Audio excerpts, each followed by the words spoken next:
If life has become difficult for you or a loved one because of addiction, the ABC Club can help you heal. Chris Yingling of the ABC Recovery Center explains the many ways that you or your loved one can get the help you need.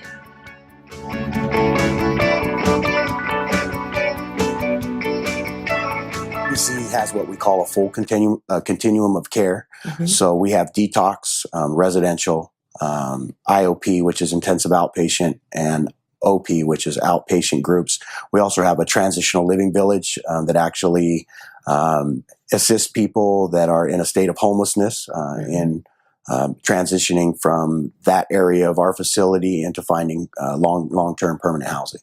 What differentiates ABC from a lot of treatment centers is the fact that it's a charity. It's a 501c3. We're a nonprofit organization. Well, that is different. They all are not nonprofit. No, there are others, specifically the Ranch. Okay. They're a nonprofit as well. I believe the Betty Ford Center is also a nonprofit, a little bit different. But okay. And so what makes us unique in that respect is that, if you work for a for-profit center, you run someone's insurance or they pay cash. If they are unable to pay, then obviously you can't provide services, and that's not to say that they're doing something that's unethical. It just means that the way that their program's set up, they're not able to accommodate that. ABC, have always helped down and out alcoholics and addicts, people that are homeless. That's kind of the way it started back in 1963. Okay. So, and we continue this day. I can't say that we survive completely on not being paid for services, that's not true at all. And we definitely make every attempt to recover some money. Yeah, when we can. If somebody's able to pay, then we try to make that happen. So you take both clients. You take clients that are destitute and clients that actually have not lost everything or have family that cares. That's what I love is that if somebody comes to us and they need help and we can see, the honesty in them and that they really do want help, ABC, we have a way that we can make that happen, and that's unique, from most other centers that we have locally. And it truly is the front lines, of the fight, because it really is a fight. If young people, it's the leading cause of death is overdose. Drugs. Yeah, it's terrible. Is alcoholism in that category as well for young people? And people have a lot of different opinions, and of course I have mine too, but alcohol's a drug. We all know that. It's classified as a drug, and I'm not saying that, somebody who drinks socially, should be categorized. Automatically an alcoholic. I'm not saying that at all, but somebody who's,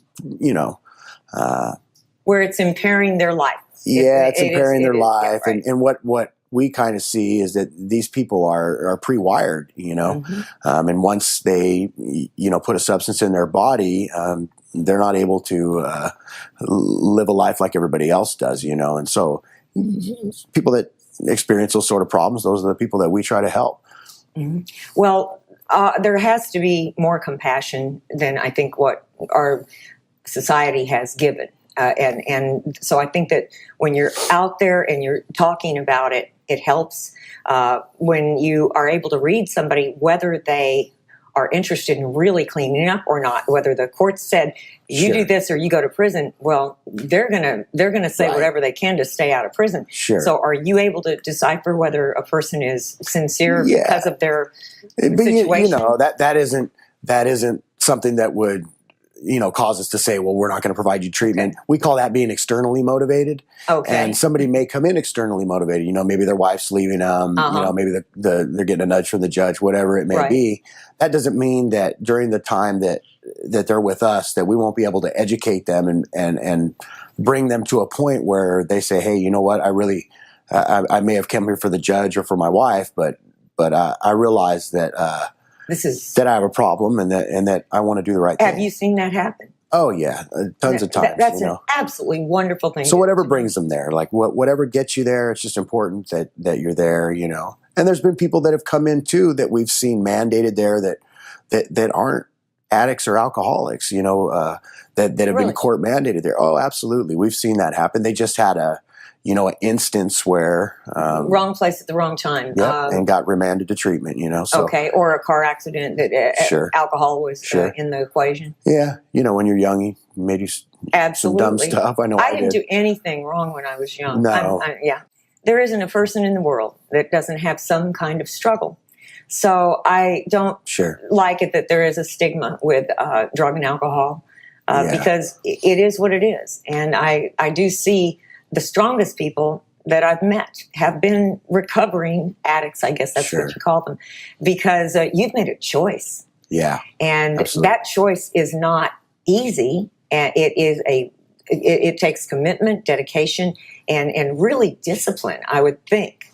Sure. A certain level of discipline and definitely self-awareness, knowing what your frame of mind is at any given time and making sure you stay away from behaviors that are going to wreck your life to a point where picking up a drug or a drink might seem the next logical choice.